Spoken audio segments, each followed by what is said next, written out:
서울에서 국회의원 오래 하신 분이고, 근데 이런 상황에서 본인 머릿속에 있는 생각들이 비밀 해제가 돼버린 듯한 느낌이에요. 맘카페, 경기도 뭐 주민 커뮤니티 지금 난리가 났어요. 본 게임 뛰어들기도 전에 지금 뭐 마이너스 한 100점 잡고 들어가는 건데, 이거는 거의 이부망천 판박이에요. 자기가 출마하려는 데를 깎아내려서 이런 문제가 발생을 한다라고 보고, 경쟁자들이 요즘은 좀 만만치 않아요. 이거 하나 가지고 이제 당내에서도 무한 울거먹기가 될 겁니다. 김동연 지사, 뭐 한준호 의원, 김병주 의원 이런 분들이 당내 경선하면은 경기도민이 2등 시민입니까? 이제 계속 나올 거예요. 그러니까. 네.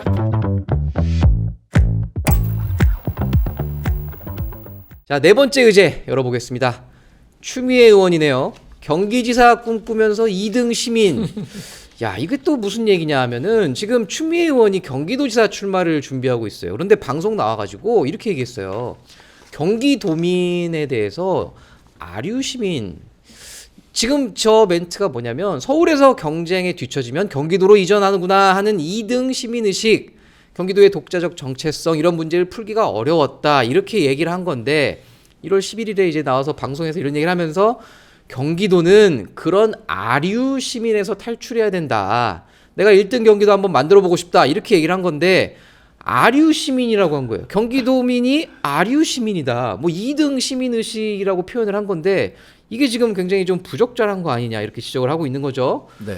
또 추미애 의원 측은 어쨌든 이게 뭐 일부 발언만 발췌한 거다, 유감이다, 뭐 이랬었는데, 이분 뭐 6선이나 하시고 뭐 어떻게 보면 정치를 뭐 30년 가까이 하신 분인데, 이게 문제가 될 거라고 인식을 못했을까요, 과연? 네, 일부 발언을 발췌해서 문제가 됐다라고 얘기하시는데, 정치를 6선 뭐 이렇게 하셨으면 그 일부 발언을 발췌했을 때 문제가 됐다, 될 네. 수 있다라고 인식했다면 그 발언 하지 말아야 돼요. 아, 그렇죠.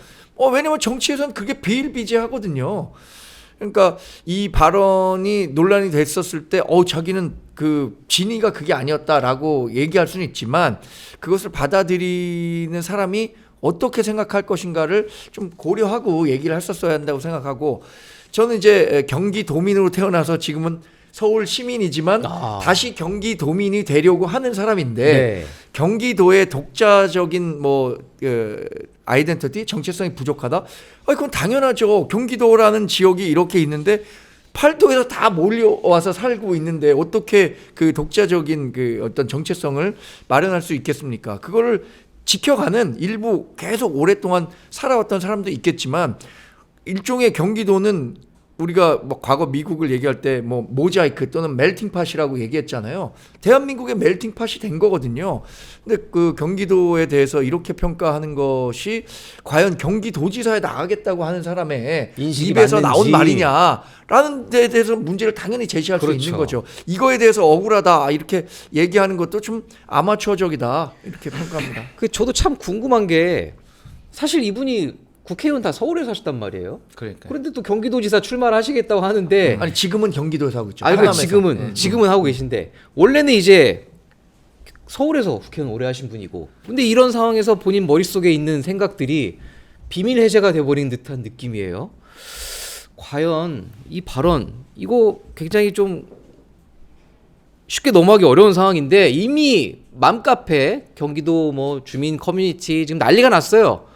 본 게임 뛰어들기도 전에 지금 뭐 마이너스 한 100점 잡고 들어가는 건데, 이런 사례가 적지 않았죠. 이해찬 전 대표 예전에 부산에 가가지고 부산이 도시가 초라하다, 이런 말씀을 하신 적도 있었고, 또 굉장히 또 뼈아픈 발언 중에 하나가, 뭐 과거에 이제 국민의힘 의원이었던 정태욱 전 의원이 이른바 이부망천 이런 발언까지 했던 적도 있었어요. 뭐 제가 사실 이 자리에서 그걸 다시 이게 무슨 표현인지 이거 되짚는 것도 굉장히 민망할 정도의 수준 낮은 사안이었었는데, 자, 과연 추미애 의원 이 사안을 어떻게 돌파할 수 있을까요? 이거 근데 돌파가 될까요?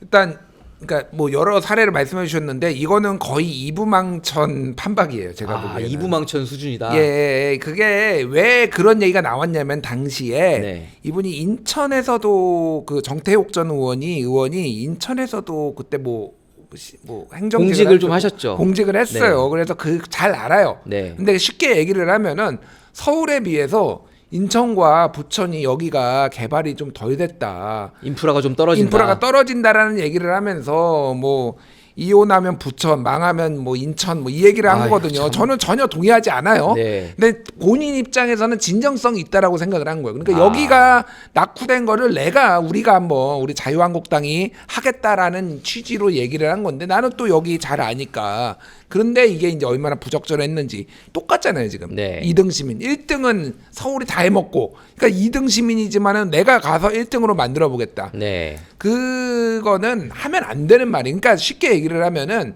비교를 하면 안 된다. 제가 그렇죠. 보기에는 비교를 하면 안 되고 여기를 오히려 1등으로 만들겠다. 굳이 내가 여기가 2등이라는 말을 하지 않아도 대한민국 최고로 만들겠다라는 말 정도만 해도 논란이 안 할 거예요. 근데 꼭 자기가 출마하려는 데를 깎아내려서 이런 문제가 발생을 한다라고 보고 뭐 모르겠습니다. 그럼에도 불구하고 추미애 의원 같은 경우 당내 경선은 붙을 수도 있어요. 워낙 그 강성 지지층이 좀 열광적으로 지지를 하니까. 다만 이제 경쟁자들이 요즘은 좀 만만치 않아요. 그렇죠. 예, 그렇게 이거 하나 가지고 이제 무한 당내에서도 무한 울거먹기가 될 겁니다. 계속 이제 꼬리에 꼬리를 물 텐데. 예, 뭐 김동연 지사, 뭐 한준호 의원, 김병주 의원 이런 분들이 당내 경선하면은 그 경기도민 2등 시민입니까 이제 그러겠죠. 계속 나올 거예요. 네. 그러니까. 근데 이게 이미 지금 당내에서 경쟁하고 있는 김병주 그럼요. 의원이 받았어요. 경기도민, 경기도 1등이다. 이게 무슨 소리냐? 그리고 또 김동연 경기지사도 최근에 또 계속 입장을 내놓고 있어요. 제가 생각하기엔 이거 6월 3일 지방선거 6월 2일까지도 만약에 추미애 의원이 그 경기도지사 후보가 민주당이 된다면 그때까지 나올 얘기입니다. 그런데 경기도가요 전국체전에서 계속 1등하고 있어요. 이 훌륭한 경기도를 이렇게 폄하해서는 안 될 그래서 텐데.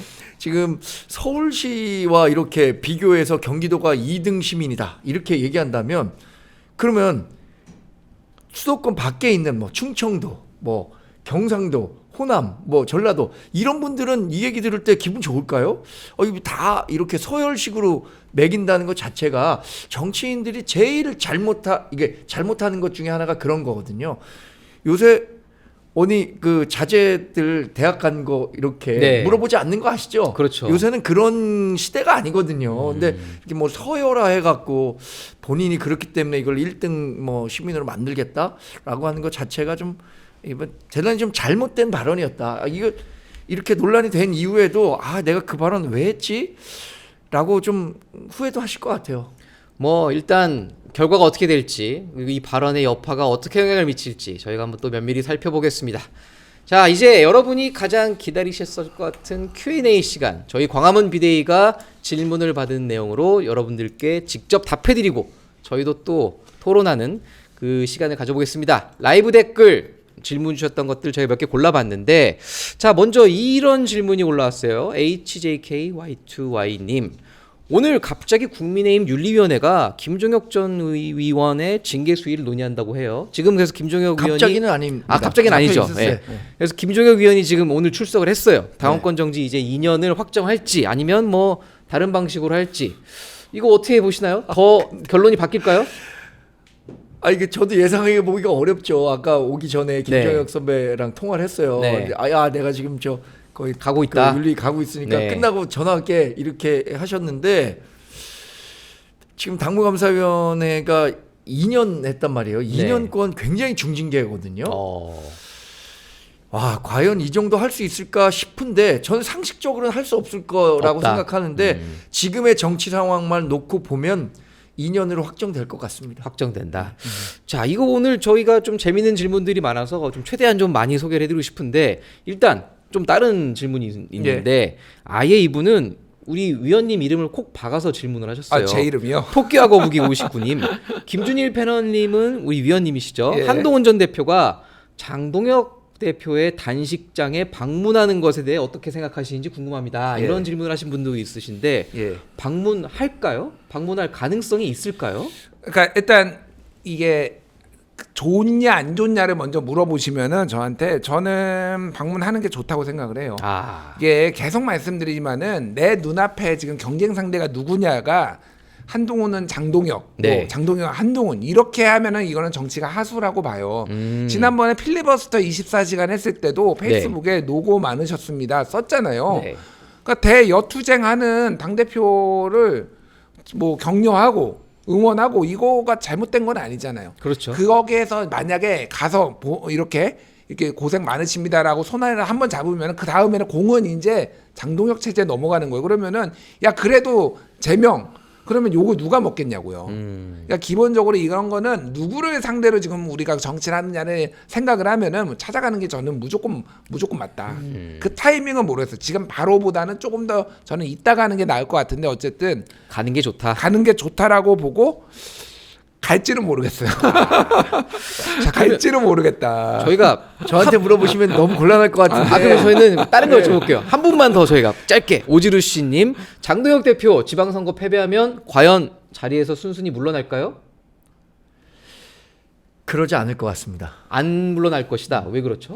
지방선거 패배에 대한 기준을 어디로 하느냐 이게 좀 달라질 것 같고 그리고 과거에도 뭐 이 장동혁 체제가 굉장히 허약하다 이렇게 얘기하면서 2월 비대위설을 얘기하는 뭐 정치권 내외 분들이 계셨지만 제가 그때 얘기할 때도 전혀 그런 분위기 아니다. 당내에 지금 최고위원 분위기는 어쨌든 무슨 비판이 오든 간에 장동혁 대표 체제 지키고 간다라고 네. 하는 거고 과거에는 그러면 당대표가 왜 그럼 책임지고 물러나는 경우가 있었느냐. 아마도 김기현 대표나 뭐 이준석 대표나 이럴 때는 당 외부에 뭐 같은 당원이긴 하지만 대통령이라는 막강한 권력자가 있기 때문에 거기서 흔들어 버리면 당 전체가 흔들려 버릴 수밖에 없는 거예요. 근데 지금 장동혁 대표가 만약에 지선에서 우리가 보기엔 패배했다라고 보더라도 그것을 뭐 바깥의 힘을 동원해서 물러나지 않고는 못 버티게 하는 그 정도의 힘이 있겠느냐. 그런 측면에서 저는 그게 어렵다고 봐요. 잠깐만 예. 마지막으로 예. 본인이 안 그만두면 저는 흔들기 어렵다고 봐요. 장동혁계로 갈아탔네 우리가. 아 이거 장동혁계로 갈아탔지만 정말 저는 그 냉정하게 얘기를 하면은 의외의 답변들이 나오는데요. 버틸 수 없어요. 그죠? 그 지금 성적표에 따르지만은 반반 싸움 정도 하면은 당연히 가겠죠. 근데 제가 지금 예측하는 거는 2018년 어게인이에요 거의. 8대2 내지는 뭐 거의 한 9대1 정도로 지는 거죠. 비율을 그러니까 따졌을 때. 17개 중에서 그때 두 TK 개. 대구 경북 빼놓고는 광역단체장 다 졌거든요. 그렇죠. 그때 네. 예, 거의 2 아니면 2+1 정도 지금 봅니다. 그 성적 내고 어떻게 무슨 염치로 당대표에 앉아 있습니까? 그래서 저는 6월까지다 시한부 인생이다. 저는 자, 그렇게 봐요. 우리 뭐 예. 비대위원님들의 의견이 이렇게 엇갈리는 걸 보니 비대위원 광화문 비대위가 사퇴해야겠어요. 제대로 돌아가고 있는 것 같긴 합니다. 자, 끝으로 우리 광화문 비대위원들의 오늘의 한 줄 평 들어보겠습니다. 자, 우리 정 의원님 예. 오늘의 한 줄 평 뭔가요? 김준일 평론가가 자주 하는 얘기인데 적당히 해라. 적당히 해라. 원래는 작작해라 이건데 저는 좀 순화해서 적당히 해라. 누구한테 적당히 해라라고 하시는 건가요 지금? 윤리위원회와 당 지도부. 윤리위원회와 당 적당히 지도부에게 해라. 한 줄 평 왜냐하면 남겼습니다. 적당이라는 게 뭔지 좀 한번 생각해 보셨으면 좋겠어요. 아니 이 당원 게시판 문제로 한동훈 전 대표를 제명하는 게 적당한 조치입니까? 형법에는 뭐가 나오냐면 책임과 형벌의 비례 원칙이라는 게 있어요. 내가 책임질 만큼만 죄를 물어야지. 지금 그 당원 게시판 문제가 이렇게 불거졌다고 해서 그것을 제명한다고 하면 그거 제대로 받아들일 만한 사람이 있겠습니까? 그 의총에서 지각했는데 퇴학시켰다라는 말이 나왔다고 했잖아요. 네. 저는 지난주 이 방송에서 초코파이 먹었는데 살인 강도 혐의로 기소했다 이렇게 표현했어요. 그러니까 적당히 해야 그것을 받아들이는 사람도 이 정도에 대한 책임까지는 내가 질 수 있겠다. 그래서 송구하다는 얘기한 거잖아요. 네. 그럼 적당히 해라 이겁니다. 자, 우리 김 의원님 오늘 예. 한 줄 평 뭔가요? 지는 게 이기는 거다. 지는 게 이기는 거다. 예. 저는 그렇게 봐요. 지금 특히 이 상황은 계속 말씀드리지만은 국민의 마음을 얻는 게 중요하고 누가 더 오바하는지를 계속 보고 있어요. 지금 상황은 눈앞에 하나하나 반응하는 것보다는 어떻게 국민들이 생각할 것인가를 좀 보시고 정치를 하는 게 모든 분들한테 다 드리는 말씀입니다. 예. 자,